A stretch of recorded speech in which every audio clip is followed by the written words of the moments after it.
Hey guys, and thanks for watching. Today we're going to be talking about my all-time favorite full-size pistol, the CZ P09. We're going to go ahead and go into the features real quick, and then we'll start diving into some other interesting tidbits on the pistol. First and foremost, the features are pretty easy to look up online, but we'll get into them real quick just for the sake of the fact that you're watching the video. It's going to come with 3-dot sights. They're like fluorescent, which, they're not like true night sights. You put some light to them and they'll glow. But they'll be a nice metal 3-dot sight system, and that's, can't complain about that. It's definitely serviceable, easy to use.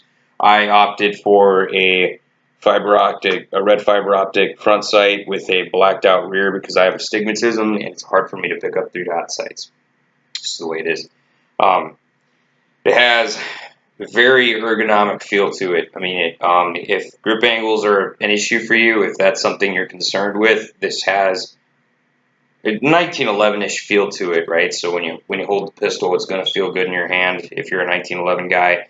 It has a very generous undercut right here where the beaver tail sits. It's very easy to get in there and get deep in there. The actual traction on it is probably one of my only issues with the pistol, period. And it's not even bad, really and truly. So right here in the front, it's coming across as opposed to coming straight down like some people do, so like some manufacturers do, which is just dumb. So you get plenty of grip right here in the front. It's hard for you to lose grip there. And then in the rear, you also have that same pattern going down the side. Right here on the sides is the only problem, really. There's not a whole lot it's good enough. It's going to hold your hands, right? This hand right here, the side hand is going to get held by it to an extent. But definitely would prefer to see this be a little bit more aggressive here on the sides. But still, you're going to hold this pistol just fine. They have Talon grips for it as well, Talon grip tape. So if you really can't get over it, you can order some Talon grip tape and go ahead and add to your texture there, and that'll help if that's an issue for you. It has an Ambidextrous Decocker / manual safety. You can switch between the two, so you can carry this pistol cocked and locked in a single action only format if you prefer that. Magazine release can be switched. It can be switched to the left, to the right side for us lefties out there in the world. And even though I know a lot of people would say that you can just do that, the reason why that's a must for me is because of the way that I grip the pistol. I get really high up there. I've got really meaty, fat fingers. So as you can see, I depress mag releases if they're on the left-hand side. So I have to be able to switch my mag release depending on the gun.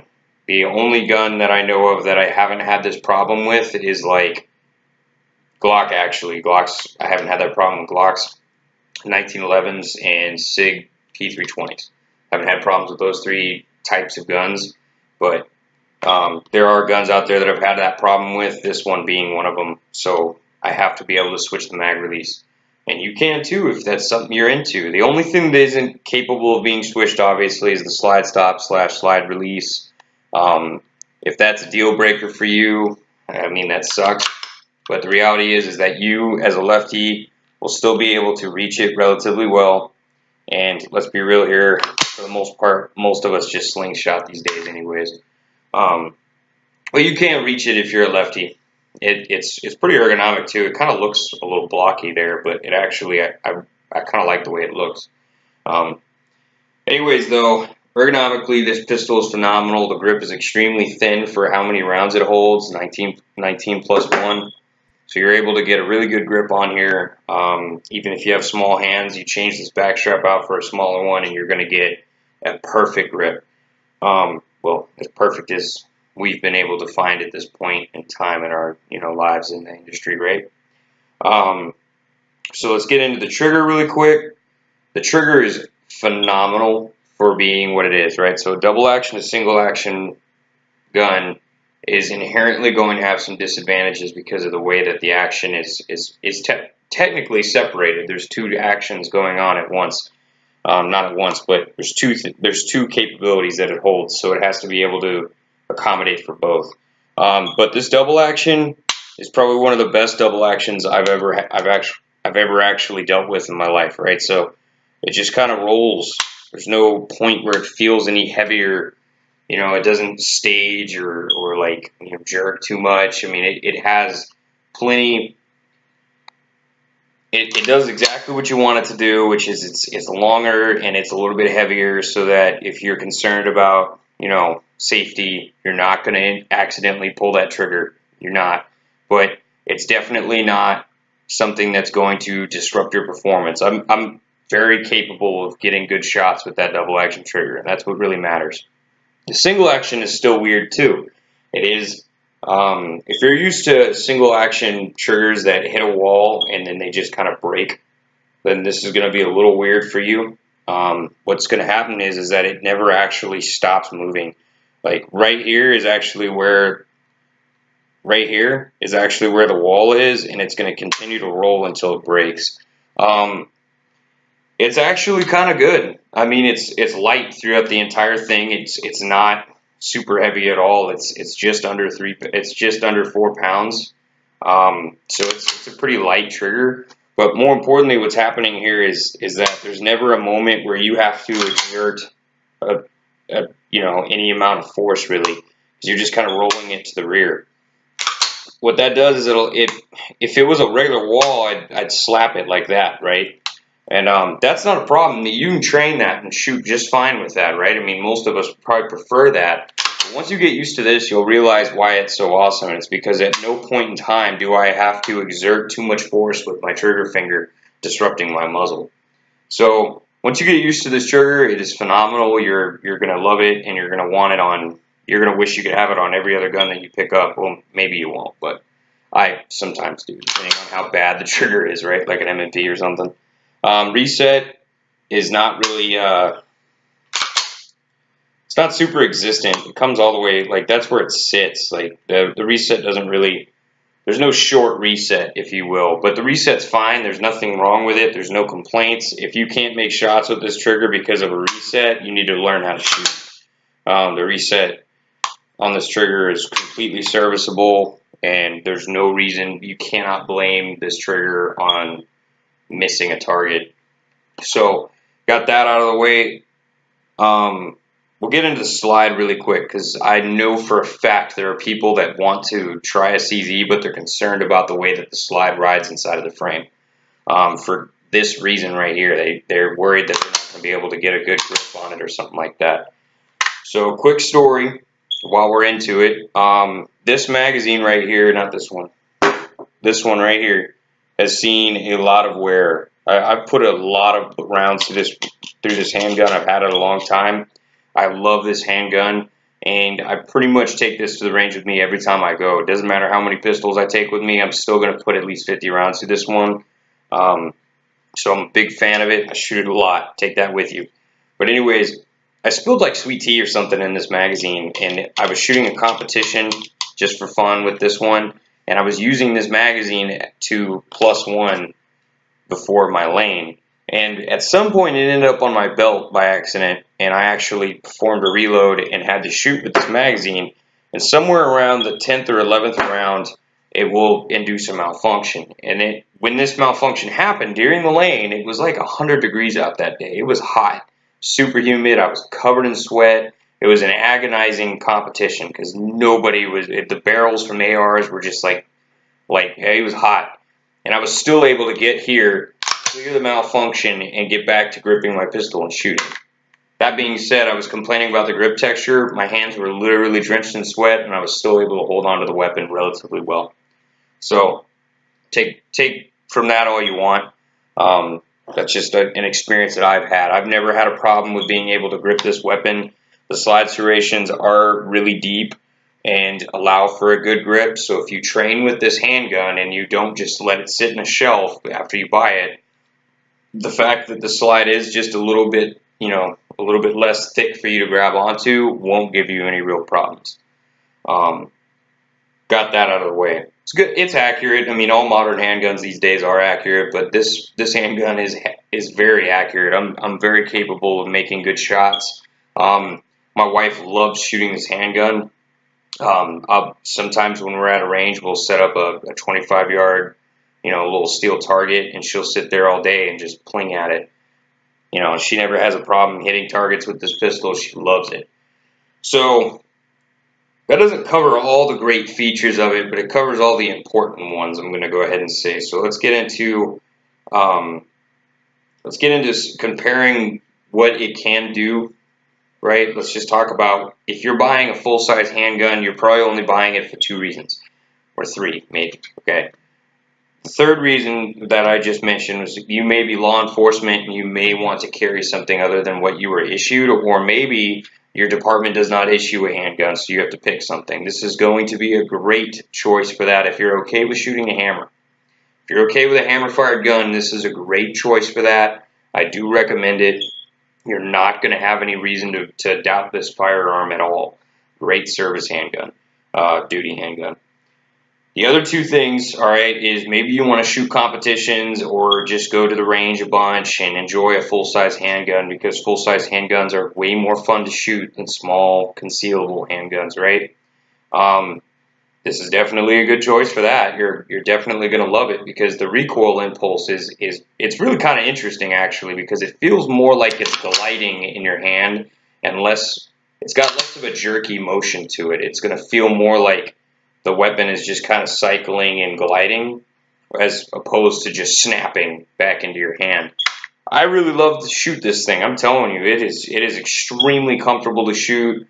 There's no complaints that I have out of this weapon when it comes down to shooting performance, right? So definitely a good choice for just like life and liberty, freedom. I'm going to go shoot this gun at the range and I'm going to go shoot competitions with it. And you can shoot competitions with this if you want to shoot like production or something. You'll have a good time with it. The other thing is home defense, right? So me personally, if you're looking into a home defense weapon, I'd say a rifle is your best choice. Now that that's out of the way, let's talk about this handgun and how it's a good choice. For one, it holds 20 rounds. That's nice. That's a good thing. 20 rounds, I know that a lot of people just can't imagine using a full 20 rounds to defend their home. I get it. I know that that just sounds impossible, and, you know, I agree. However, it doesn't hurt, especially when you consider the fact that in home defense scenarios, you very likely may not be the one to have to use this handgun. It could be your significant other, could be an older child of yours, it could be anybody who's living in the home with you. They could very well need to use this handgun to defend the home. And with that in mind, a lot of people that you live with very likely don't shoot as much as you. So having every advantage that you can in a handgun that is being used to depend on everybody's life is a good thing. So it shoots extremely soft. We discussed that earlier, so you're not going to have any problems with that, especially if you're running something like a 147 grain, you know, spear dot. It's going to shoot soft enough to where anybody's going to be able to pick this up and put accurate shots on paper. That's just the way it is. The trigger is not super hard for anybody to grasp. New shooters always seem capable of pulling this trigger fairly well. Every time that I've taken a new shooter out, they have a way easier time shooting this accurately than they ever do with Glocks. It's because the learning curve is a little bit easier to get past on this single action trigger as opposed to a striker fire trigger. So anybody in your house is going to be able to pick this up. And because of the fact that this grip is relatively thin, anybody is going to be able to pick it up and be able to grip it well. So bearing all that in mind, it also has a very generous light rail here. There's a lot of rail space here at the front of the muzzle for you to be able to, under the muzzle, for you to be able to mount a light to it. So you have a really good home defense setup here, right? You're not going to have to reload, which is a good thing. If you, like I said, if your significant other or somebody living in the home with you doesn't train, then being able to use this weapon without having to reload it is a big deal. That's going to be a big deal to them, because God forbid they blow through an 8-round 1911 magazine. You know, they very likely won't be able to reload it. That's just the case. That's the way it is.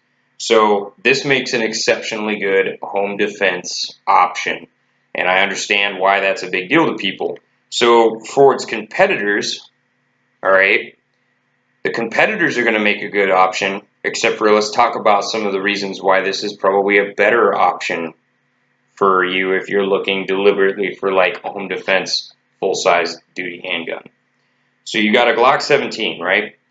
They just came out with their Gen 5. That's how late to the game I am with this pistol, but I really think people should consider this, okay? So stick with me. They have their new Gen 5. It's not cheap, all right? I've seen them from like $550 to $650, depending on the sights you get. And like, if you're like me and you cannot stand Glock sights, that means you will have to spend another $100 on it, whether or not you buy the model with the better sights, because you're going to buy new sights for it, right? Either way, it still comes out to be more expensive than this one, because you can find a P09 anywhere from like the $450 to the $525 range, which is very budget friendly, honestly, for how good this pistol is. So, Glock Gen 3, Gen 4, they're roughly around that same price point nowadays, and that's good. If you're okay with buying a Glock, that's totally cool. Glocks are great pistols. My wife has a hard time shooting them. She doesn't train enough to grip the pistol hard enough or grip it properly to ensure that she's not going to limp wrist it every once in a while. Bear that in mind, but there's nothing wrong with buying a Glock. This would be a better option in my opinion still, but you can still buy a Glock. That is still a good option. Okay, you have Beretta on the hammer-fired market, right? And they have a striker fired now too, but either way, like both of them, right? So if you go for their hammer fired model, most of them come with 15-round mags still. I don't know why. That's stupid to me. I can't fathom why they still do that, but whatever. Anyways, they just lost their Army contract, so their prices are going up now. You used to be able to find them mid 500 range, and now I'm finding them for the most part in the 600 range. And you get some good options with Beretta. I mean, Beretta does not make bad pistols by any means, but for the price point, and honestly, personally, in my opinion, the shootability of this one, this still is going to beat Beretta out on the competition for being a good home defense weapon.